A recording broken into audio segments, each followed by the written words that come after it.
Hey guys, welcome back to my channel. I hope you're all doing well. Now today I'm going to be chatting with Paul from the Tune Review a bit about Newcastle season, Arsenal season, and we just said off there about Isak staying at Newcastle. How devastated I am because I really wanted him, but yeah, it's what it is, isn't it? It's something that it's not really good news for Arsenal fans, but I know for Newcastle it's obviously good news, and we will speak about that.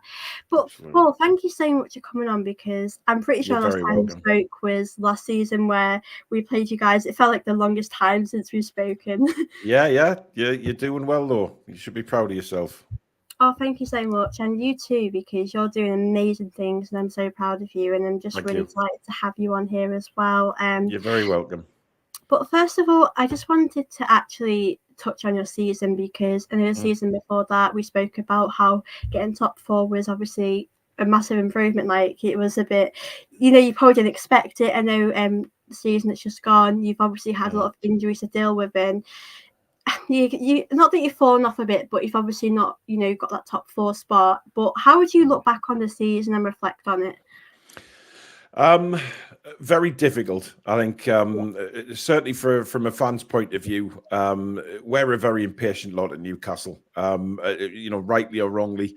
I think we expected probably after finishing fourth, we maybe expected a little too much Yeah, this season, given that we didn't really expect to finish top four 2 seasons ago. So coming into last season, obviously bringing in Tonali was a big signing for us, and then we all know how that went.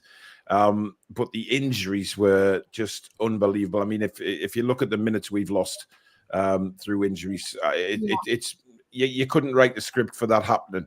Now, over the Christmas period, I thought maybe Eddie could have done things a little bit different. He could have brought through maybe some of the academy players to give some of the first teamers a rest. But listen, that's just from a fan's perspective. Eddie knows best at the end of the day, and he's the manager. And in the end, he got us seventh, which I think is an incredible feat considering the things we had going on. Because, like I say, yeah. you couldn't write that injury crisis. No way. Yeah, you can't predict these things, unfortunately. It's just something that's happened. But I think you've done quite well, I would say, considering Mm. all the injuries you've had to deal with, all the setbacks you've had to deal with. So yeah, I think it's going to be an interesting season next season as well. I mean, if you watching Newcastle this season, I think for me, Isaac's been someone that I've been really impressed with. I mean, I think for me, I'd probably say he's been one of your stand-up players. Like I've watched Mm. so many games, and I think he's just been amazing. But for you, who would you say your player of the season has been so far? Well, I mean, there's a few to be honest. Bruno stood out a mile as he normally does. Isak, Isak, I still think has got another gear to go yet, which for us as Newcastle fans is extremely exciting, of course. Yeah, But the first part of the season, he admitted in an interview a few days ago that he didn't really injuries knocked him a little bit first half of the season, but second half of the season, he got into a groove, he stayed fit, and he scored goals. And I genuinely think he's got another gear to go, which really does excite me and excites a lot of fans, yeah, without a shadow of a doubt. It was great to see the likes of Lewis Miley coming through because he wouldn't have played anywhere near as many games if certain players had stayed fit or weren't suspended. But we were yeah. knackered with Nick Pope being out as well because Dubravka came in and he's basically long gone past his best now. So we struggled in that aspect, but a lot of the players stood up to the plate. We know who's not good enough at Newcastle and we know who is good enough. But all in all, I think to finish seventh, I'm really pleased. But it's just a shame that we didn't get Europe, but it might be a blessing. It may be a blessing. Yeah, it might be a good thing next year because you can focus on the league and Mhm. obviously other competitions as well. I just wanted to read out this comment. Seventh was a very good finish under the circumstances, but just frustrated that Man United finished eighth and won the FA Cup. So now goes Europe in the process, especially European exit. I think, like you said, it could be a blessing in disguise. I mean, talking on like success, FA Cups. I mean, Mm. obviously Eddie Howe's been here not a long time, and he's obviously Yeah. brought you. He's done really well. Getting you top four as well, managing the season, getting you seventh, and being with dealing Mm. with all those injuries, but. Do you feel like maybe he could win you an FA Cup or bring you some success anytime soon? I do. Yeah. I must admit, I was never really in the Eddie Howe out camp. Mhm. I know there was a lot of Newcastle fans, and there still is some Newcastle fans who think that Eddie isn't going to be good enough, that he's not the elite manager that a lot of people think he's going to be. Listen, I've criticised Eddie Howe a lot last season, but just because I criticised the manager doesn't mean I want him fired. I think he could have done things differently, but you know, we as fans, we're always going to have them kind of opinions, aren't we? So I've never been in the Eddie Howe out camp. I think he is the man to take us forward. Certainly next season, when everybody's fit, give him an opportunity to have the full squad available, and then whoever we bring in, of course, in the summer, and go at it again. I think, you know, yes, we're disappointed not reaching Europe, but if you look at it on the other side of the coin, we then don't have that sort of distraction, and we can maybe, I genuinely believe we are a top 4 side if we didn't have all the injuries that we had. And we can only go and get stronger, hopefully, during the summer. But for me, Eddie Howe all day. I don't want him replaced. Certainly not at the moment. I think he's got a lot more to do. You know, I think some people maybe it's not, the grass isn't always greener, is it? You know, when I mean, look at the Arsenal fans. You know, there was a huge contingent of Arsenal fans who wanted Arteta out the other season, didn't there? Now look at it. And look how that's proved. So, you know, it's very strange. Yeah, the manager situation is quite interesting because I think fans nowadays are quite easy for a manager, you know, to leave. I'm with you. I think there's nothing wrong with criticising the manager, because even though Eddie Howe, they're doing great things, they will also get things wrong, and I think it's absolutely fine to obviously, you know, criticise. But I think Eddie Howe's doing well, and I do, like you said, I think I can imagine Eddie Howe bringing you that success. But I think for you at the moment, just maintaining that top 4 spot, getting there, because I think, like you said, I do actually think you would have gotten there if it wasn't for all the injuries you had. I think you were quite unfortunate as well. So I definitely think, you'll definitely go far. Just wanted to read this comment. I think it's the money, Sophie, if I'm honest. You know, people do think because, you know, of who we're owned by, that we can go out and get the best manager in the world. And it doesn't always work like that. You know, yes, there's some big manager names out there, but you have to get the right one. And I think Eddie's got a group of players who have bought into his system and want to play that way. And, you know, hopefully the guys that he does bring in, will ship a few out, but hopefully the guys he does bring in buy into that as well. Yeah, definitely. Nick just said, evening, I'm kind of with Paul now. He's processed it. Now I've processed it. I think next season without Europe could be good for us, especially if we use these next 3 windows. Yeah, definitely. I think it's a good thing for you guys. I mean, talking on the summer, what positions do you think you guys should strengthen in? Because I know Isaac's going to stay with you guys, so that's a position you don't really need to worry about. So. I know you're really hurt by that, Sophie. Don't worry. I'm sure there's other strikers out there who you'll get.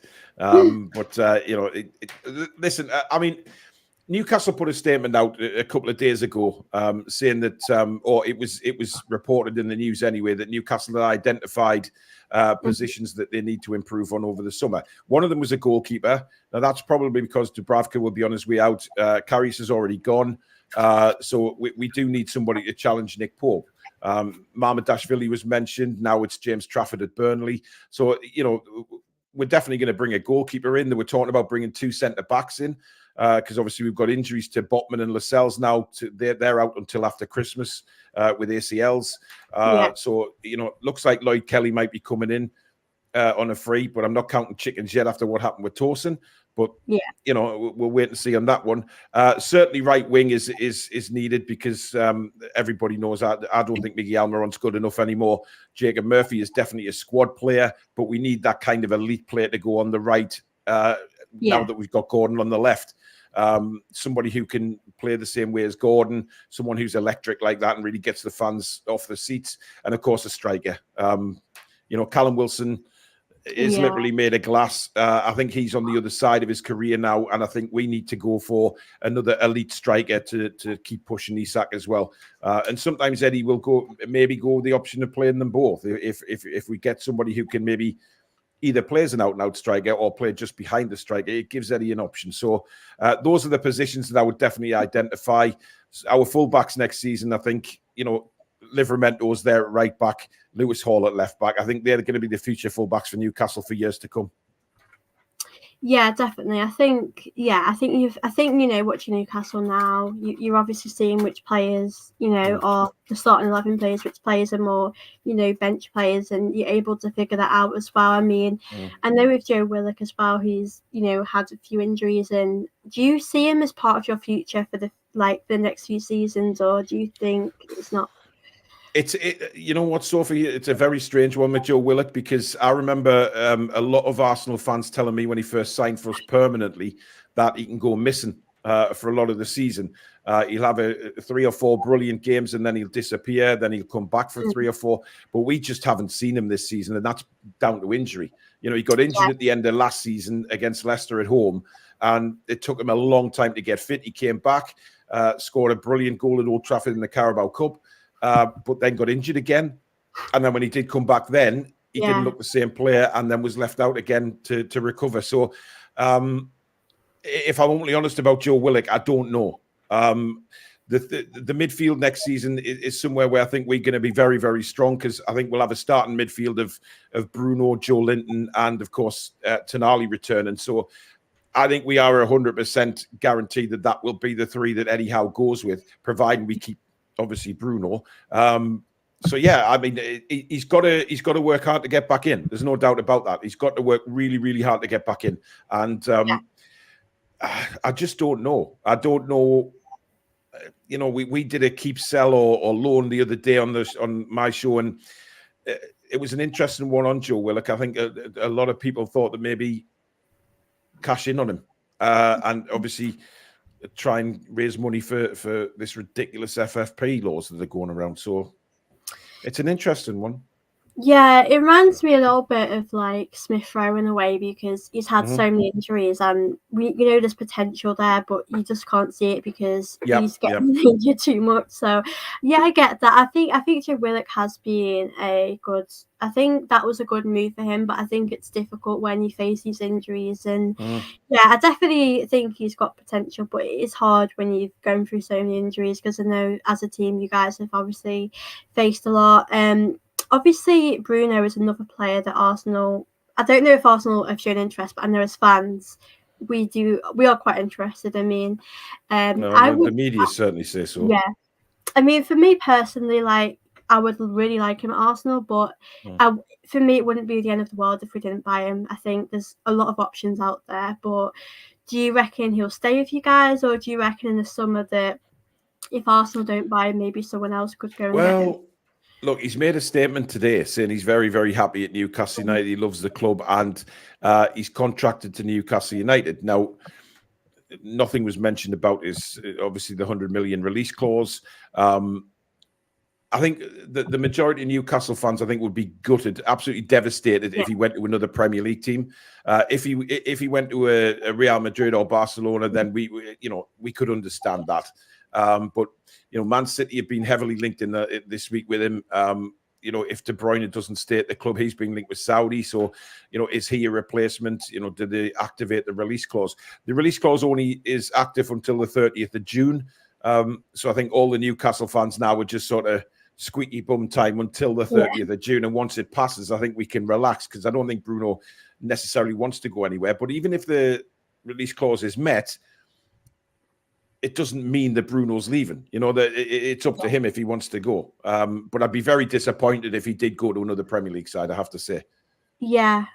I think for me, I'm not sure it would happen. I don't think Arsenal have really shown interest. I know Arsenal have shown interest in Rashford and a few other players. So I think as fans, I feel like a lot of Arsenal fans would love him, but I don't know if it would happen. And I just wanted to actually get your thoughts, because as someone who's outside of Arsenal, I think it's always nice to hear your thoughts. I mean, obviously, we did come a lot closer this season to winning the league than last season.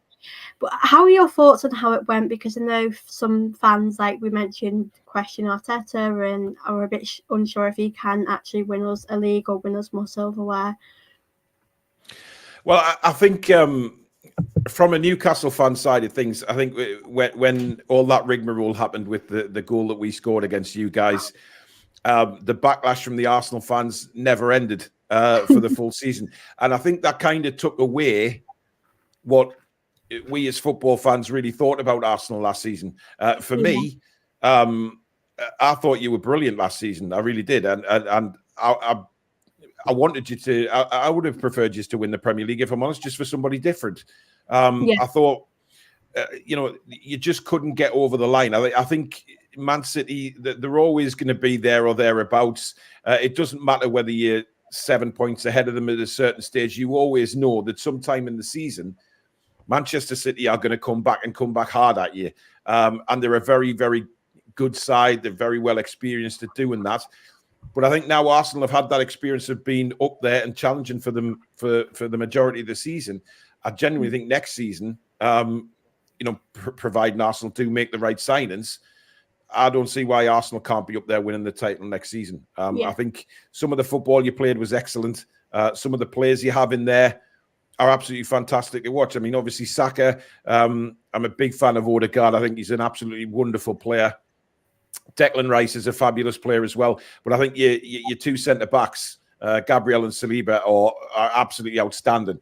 And I think you've got a spine of a team there, without a shadow of a doubt. I think you need an out-and-out striker as well. That would probably help Arsenal to have a real proper number 9 in there every week. I don't like Havertz. I hate Kai Havertz with a passion. And I don't actually think he's good enough.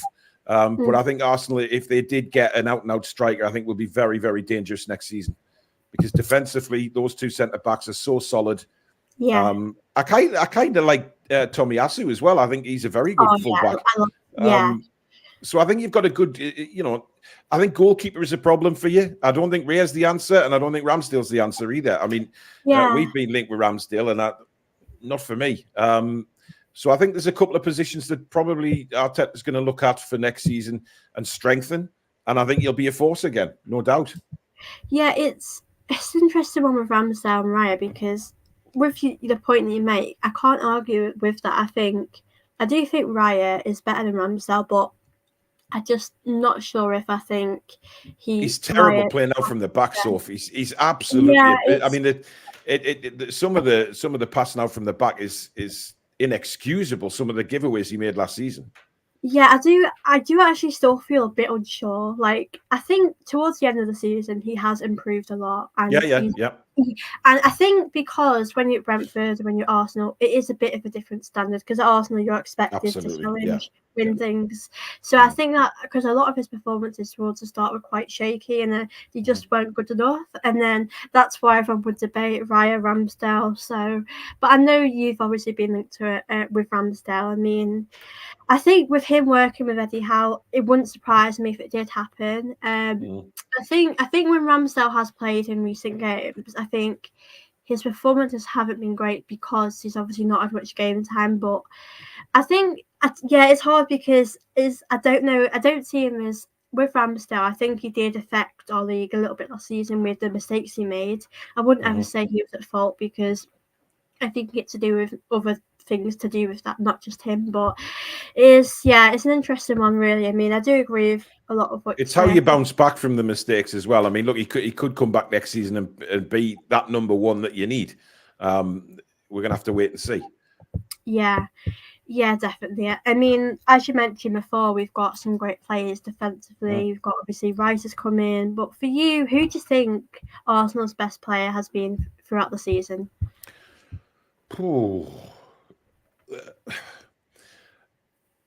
I'm going to say Odegaard. I mean, I'm a massive fan of his. I just think, to take on the captaincy and to take on that responsibility and still play as well as he has, I think is sensational. Plus the fact he's still very young. I think everybody forgets how young Odegaard actually is, given where, he started so young and he got into this, wonder kid role at a very, very early age. But to take on the captaincy from Xhaka and then do what he's done, I think is sensational.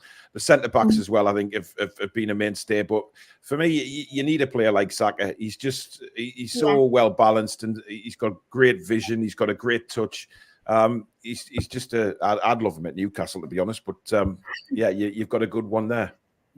Yeah, I do think he is like a really good player. I think as well, a lot of people have questioned if the season's just gone, Mm, if he I think a lot of people have criticised him for his season.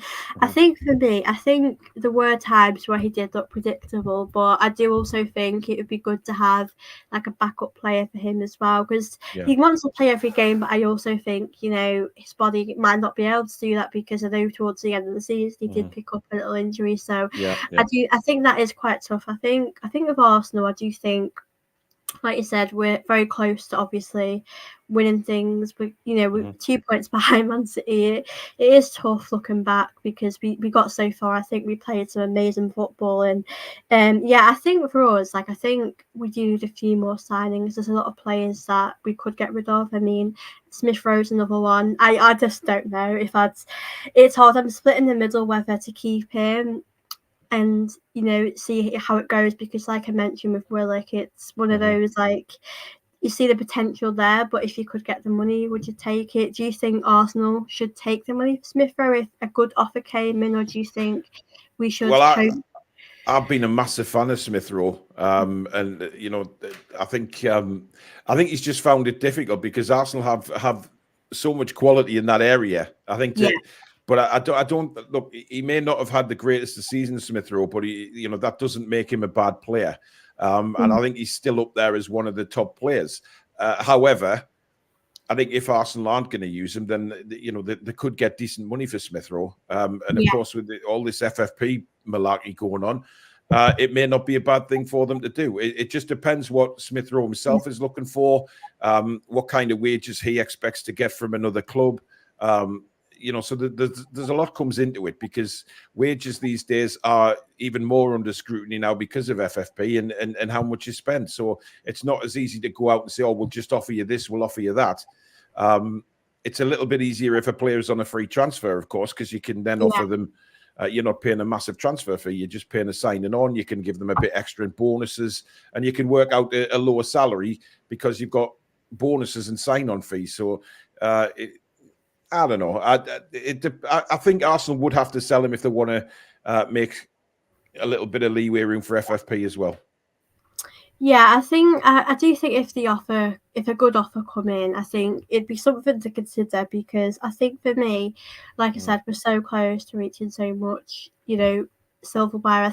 I do think for me, like I've said before, the striker one is for me. I think I'd rather us go all out on that. I mean, I do also quite like Ollie Watkins as well, but I just mm. don't know if it would happen because I've heard he was an Arsenal fan growing up, but I know we I were don't think getting he's the answer, Soph. I don't think yeah, I'm not particularly a big fan of Ollie Watkins.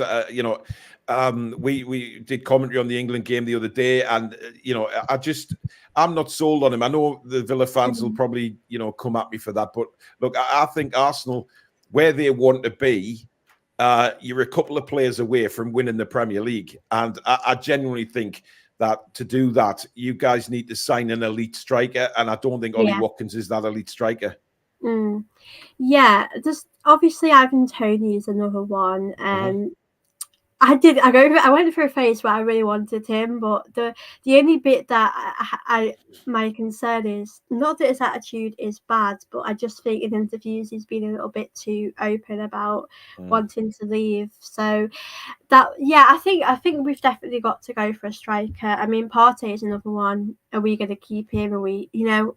I honestly don't know what we should do about him Well, he because comes with loads of baggage, doesn't he? So I mean, yeah, you don't know what on earth to make of Thomas Partey. But I mean, look, Arsenal are a big club. They've got the pulling power, and I think if you're talking about getting elite players in the door, then where Arsenal finished last season, a couple of points behind Manchester City, I don't think you're going to have a problem attracting players. It's just whether or not you yeah. stay in line with the FFP. It's as simple as that, really.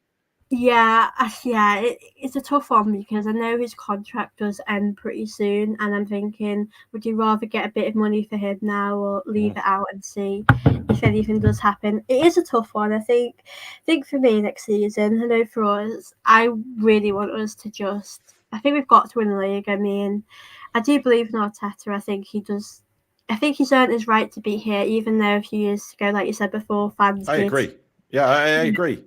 And it just shows you if you stick by a manager, Sophie, you know, and Yeah. give them a bit of time to build something, which I think is why we at Newcastle United, a lot of fans have been a little bit impatient with Eddie Howe because of what he did Yeah. finishing fourth, and then we expect them just to turn around and do it all again. Football doesn't work like that. We know it doesn't. But when you're building something, and you could tell Arteta was building something, you know, some of these managers, if they've got the quality, then you give them the time and you will get there. I think Arsenal need to probably now is their time to win the Premier League again because of the squad of players you have. If you don't win it within the next couple of years, then you're going to, I think, you know, every team has to rebuild now and again. Yeah. Arsenal are in the best position to challenge Man City. I don't think Liverpool will do it next season. They're under a new manager. And I honestly see Arsenal being the title contenders with City again. And hopefully, little old Newcastle chugging behind in third would be nice. Yeah, I mean, you got top four. I can see you doing really well with Eddie Howe. I think a lot of it does depend on, you know, what happens in the summer as well. But I think, you know, you're going to be a team that wants to build. You don't want to get rid of, you know, your best players, like the standout ones. But I think that's going to be important. But I know you mentioned with you guys, you want to obviously try and get top four next season. But for the other competitions, what do you think you'd like? Do you think I know there's like the Carabao Cup. I mean, Arsenal fans, honestly, so many don't like it. So many don't think it's big. But I always say it's a trophy. Like, why not win it? So yeah. Well, the thing is, Sophie, I was brought up on the cups, you know, and grown up as a kid, watching the League Cup, as it was just called, and then it started getting all the sponsor names. The FA Cup obviously was huge. Listen, Wembley last season, when we got to the Carabao Cup final, was an amazing occasion for us as Newcastle United fans. We hadn't had that for so long. You know, we never thought that opportunity would come around again under previous ownership. So to get to the final was absolutely magnificent. We didn't quite turn up in the final, but the actual, the whole weekend that we experienced was incredible. And I think sometimes the bigger clubs forget that. You know, and you mentioned the Arsenal fans there. I think you have to remember that some of the big clubs maybe just turn around and say, you know, we're not really bothered, but deep down they are. And I don't really see why fans wouldn't take that competition seriously if they get to the finals and things, because we had a wonderful time. And if the bigger clubs don't like it, then pull out of it. You know what I mean? Let other teams take it on. But I genuinely, the cups next season are going to be interesting because I think with us not being in Europe now, we can give everything a real good go. There's no excuse next season for us. You know, most of the time we'll be playing one game a week. Then obviously Carabao midweek, and then, you know, single games every week unless there's 2 league games in a week. So I'm really looking forward to it. I think we can give everything a really good go, providing we get the squad right, and we don't have an injury situation which we had this season, which killed us. Yeah, I mean, I think it's a really good opportunity because if, you know, teams like Arsenal aren't able, or if it's really weird because I think it'd be good for us to win a League Cup. But I think if we won the league, I think it depends on how our season goes. But I do think for other teams, it's a great chance to win some silverware momentum for the season. I wouldn't ever say no to a League Cup. I mean, I think the FA Cup's just a bit more special, but I still think it's a really, you know, special trophy to win. And yeah, I definitely think you guys will have a better season next season. I think you've obviously had it unlucky with injuries, and that's something that you can't help. But I just wanted to thank you so much as well for coming on today. You're very, very welcome. And we'll definitely have to do it again. Absolutely. Well, we'll get you on ours for the Arsenal previews and things like that. So definitely. But it's been a pleasure. No problem at all. Oh, thank you so much. And yeah, I love your channel. It's always great to come on, and yeah, keep doing amazing things. And do go over as well. A lot of you are Newcastle fans in here, so you probably come from Paul's channel, but please do go over anyway to subscribe to the Tune Review because they do amazing things. But a big thank you to all of you for tuning in today. It's been really good fun to chat with you all as well. I hope you have enjoyed the stream. Please don't forget to hit the like button, do subscribe, and I will see you all very soon.